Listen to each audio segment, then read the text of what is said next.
नमस्कार दोस्तों, मैं हूं अस्पित चौहान और आप देख रहे हैं आपका अपना यूट्यूब चैनल अस्पित चौहान।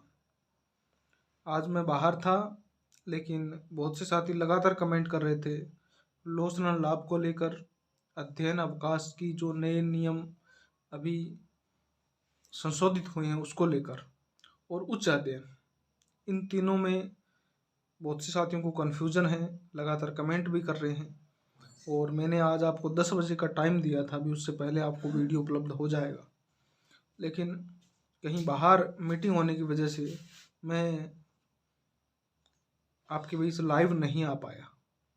लेकिन आप तक वो जानकारी ज़रूर पहुंचेगी इस वीडियो के माध्यम से, क्योंकि एज एक शिक्षक टाइम अगर दे दिया तो उस तक वो सूचना पहुंचे, ये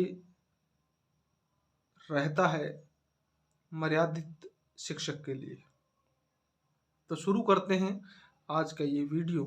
अगर वीडियो अच्छा लगे तो अपने साथियों तक शेयर अवश्य कीजिएगा, जिससे कि हमें ये महसूस हो कि हमारी जानकारी आपको अच्छी लग रही है।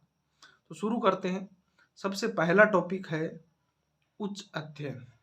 उच्च अध्ययन का मतलब है जब कोई कार्मिक सरकारी जॉब लग जाता है और उसके बाद वो अपनी जो डिग्रियां हैं उससे अन्य डिग्री हासिल करना चाहता है, तो वो कैसे पढ़ सकता है। और इस चैनल पर लगभग सभी शिक्षक हैं या एजुकेशन डिपार्टमेंट के सभी साथी हैं, तो उनसे मैं कहना चाहूँगा, अगर आप कोई भी डिग्री लेना चाहते हैं तो आप पत्राचार से लीजिए। और राजस्थान में पत्राचार का एक ही विश्वविद्यालय है जिसको अपने VMU ओपन कोटा यानी वर्धमान विश्वविद्यालय कोटा है, जिसके माध्यम से आप अन्य डिग्रियां प्राइवेट या पत्राचार के रूप में ले सकते हैं। लेकिन उसको लेने की भी दो कंडीशन है। अगर कोई कर्मचारी प्रोबेशन में है तो उसको उसी कंडीशन में उच्च अध्ययन की स्वीकृति है नए नियम के अनुसार, अगर उसने उसमें जो एनरोलमेंट है वो अपनी ज्वाइनिंग से पहले ले रखा है। अगर ज्वाइनिंग से पहले एनरोलमेंट नहीं है तो प्रोबेशन के दौरान उच्च अध्ययन की स्वीकृति नहीं मिलती। अगर प्रोबेशन आपका कंप्लीट हो गया है तो आप मार्फत PO यानी आपका जो प्रारंभिक शिक्षा अधिकारी है, या अगर कोई अन्य डिपार्टमेंट का कर्मचारी है तो वो अपने PO जो उनकी सैलरी बनाता है उसके स्वीकृति ऑर्डर के माध्यम से, और एजुकेशन डिपार्टमेंट में PO के माध्यम से DO से स्वीकृति ली जाती है, और उसके बाद वो उच्च अध्ययन कर सकते हैं। कई कर्मचारी इस चीज़ को छुपाने की कोशिश करते हैं और बिना किसी सूचना के उच्च अध्ययन करते हैं, और वो ये सोचते हैं, क्योंकि कई कर्मचारियों से मेरी वार्ता हुई है उसके माध्यम से मेरे को पता लगता है, वो सोचते हैं कि हम उच्च अध्ययन कर लेंगे और वो जॉब जब मिल जाएगी तो इस जॉब को छोड़ देंगे और इससे कोई वास्ता नहीं रहेगा। दोस्तों, आप जो जॉब कर रहे हैं और उसके अंदर से आपकी NPS की कटौती होती है, SI की कटौती होती है, बहुत सारी कटौतियाँ होती है, और लाखों का वो पैसा अगर आप जब अन्य जॉब में जाएंगे तो वही एम्प्लॉय ID आपकी वहाँ यूज होगी, और जिस सेशन काल में आपने एजुकेशन ली है वो सेशन काल आपकी जॉब के दौरान होगा, तो वहाँ पर स्वीकृति ऑर्डर मांगा जा सकता है और मांगा जाएगा। तो इसलिए आप इन चीज़ों को छुपा नहीं सकते। अगर आप सरकारी जॉब के दौरान किसी भी उच्च अध्ययन को प्राप्त करते हैं तो आपके पास उस डिपार्टमेंट का स्वीकृति ऑर्डर होना चाहिए, और उसके लिए एक परफॉर्मा है जो मैंने टेलीग्राम ग्रुप में जो भी ज्वाइन किए हुए हैं उनको पता है। और अगर आपने नहीं ज्वाइन किया है तो आप टेलीग्राम को ज्वाइन करें, और वहाँ पर आपको उच्च अध्ययन का परफॉर्मा मिल जाएगा, उसके माध्यम से आप स्वीकृति ले सकते हैं। ये तो बात थी उच्च अध्ययन की। इसके अलावा अध्ययन अवकाश, जिसके अंदर आपको हाफ पेमेंट दे होता है, वो आप कब ले सकते हैं। पहले ये 3 साल की बाउंडेशन थी, उसको अब हटा दिया गया है। अब आप प्रोबेशन के बाद कभी भी उच्च अध्ययन के लिए आवेदन कर सकते हैं। दूसरी बात, कब तक कर सकते हैं, जब तक आपकी उम्र 52 वर्ष न हो जाए। 52 वर्ष कंप्लीट होने के बाद आपको उच्च अध्ययन अवकाश दिए नहीं है। दूसरा, एक बहुत से साथी कमेंट करेंगे ये अधिवर्ष क्या है? अधिवर्ष का मतलब है जब आपका रिटायरमेंट होता है, यानी रिटायरमेंट की जो उम्र अब राजस्थान में वर्तमान में 60 वर्ष है, लेकिन गवर्नमेंट ने ये फिक्स किया है भी 52 वर्ष के बाद अध्ययन अवकाश स्वीकृत नहीं होगा। 52 वर्ष से पहले आप आवेदन कर सकते हैं। दूसरी कंडीशन ये है कि आप अध्ययन अवकाश पूर्ण करने के बाद कम से कम 5 साल सर्विस करेंगे, यानी आप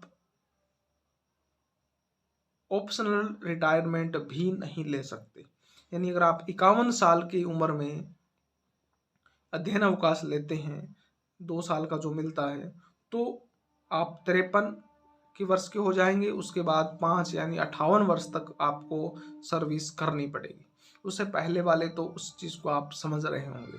दूसरी बात, कई साथियों के कमेंट रहते हैं भी अध्ययन अवकाश कब मिलता है, क्या हम किसी अन्य जॉब की तैयारी भी कर सकते हैं? बहुत से साथियों के कॉल आते हैं, क्या हम आरएएस की तैयारी कर सकते हैं, क्या हम यूपीएससी की तैयारी कर सकते हैं, क्या हम अन्य जॉब के लिए तैयारी कर सकते हैं?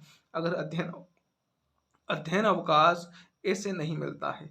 जिस भी आप जॉब में हैं, यानी आप अगर एजुकेशन डिपार्टमेंट में हैं और आप अगर मैथमेटिक्स, एसएसटी, साइंस जिसके भी टीचर हैं और आप अध्ययन अवकाश लेना चाहते हैं, तो आप उसी सब्जेक्ट में उच्च अध्ययन करिए, यानी आप पीएचडी करिए। अगर आप लेवल फर्स्ट के हैं तो आप बीएड करिए, या कुछ भी आप रेगुलर करना चाहें तो आपको अध्ययन अवकाश दे होगा। यानी जिस आप जॉब में हैं उसमें वो कोर्स हेल्पफुल होना चाहिए, और उसी के बेस पर डीओ यानी जो आपका जिला शिक्षा अधिकारी है वो आपको अध्ययन अवकाश स्वीकृत करेगा। तो ये तो थी अध्ययन अवकाश, उच्च अध्ययन। अब बात करते हैं अपने लोसनल लाभ की। लोसनल लाभ किस कंडीशन में दिया होता है? एक ही भर्ती हो और उस भर्ती की कई लिस्टें जब निकलती हैं, तो जो बाद की लिस्टें होती हैं उनको लोसनल लाभ दिया जाता है पहली लिस्ट की ज्वाइनिंग के आधार पर। हम मान लो 2018 की भर्ती की बात करें, 2015 की भर्ती की बात करें, उनकी लास्ट लिस्टें 3-3 साल बाद निकल रही हैं और उनकी ज्वाइनिंग हो रही है, तो उन 3 साल बाद वालों को पहली लिस्ट के अकॉर्डिंग लोसनल लाभ दिया जाता है। उसमें आपको काम के बदले पैसे मिलते हैं, लेकिन उनका जो पेमेंट है, उनका जो लेवल है, उसके आधार पे आपको समायोजित किया जाता है। यानी जितना पैसा उनको अब मिल रहा है वही पैसा आपको मिलेगा, लेकिन पुराने टाइम में जो हो गया वो हो गया। यानी जब कोई कार्मिक लगता है, यानी जो 3 साल पहले लगा, उनका बेसिक मान लो आपको 36,000 रुपये है, आपका बेसिक 34,000 रुपये है, आप 2 साल बाद लगे। लेकिन अगर आप लोसन लाभ का केस लगाते हैं तो आपको 36,000 रुपये बेसिक दिया जाएगा। ये होता है लोसन लाभ। हर कोई एक ही भर्ती का होना चाहिए, आपको लोसन लाभ का हक मिल सकता है अगर आप कोर्ट में केस लगाते हैं। बिना कोर्ट के केस के लोसन लाभ तय नहीं है, और लोसन लाभ एक ऐसी प्रक्रिया है जो व्यक्तिगत होती है। यानी अगर आप खुद केस लगाएंगे तभी आपको लोसन लाभ तय होगा, वरना नहीं होगा। तो ये आपका काम है, आप केस लगाइए, उसकी जानकारी जुटाइए, फिर आपको इसमें लाभ होगा। तो दोस्तों, ये था आज का वीडियो जिसके अंदर अपनों ने लोसन लाभ, उच्च अध्ययन और अध्ययन अवकाश के बारे में चर्चा की। आशा करता हूँ आपको ये चीज़ें समझ में आई होगी। फिर भी अगर आपकी कोई शंका रही हो तो आप कमेंट कर हमारे को सूचित कर सकते हैं कि आपको कहाँ समस्या आ रही है। फिर मिलता हूँ एक नई वीडियो के साथ, तब तक जय हिंद, जय भारत।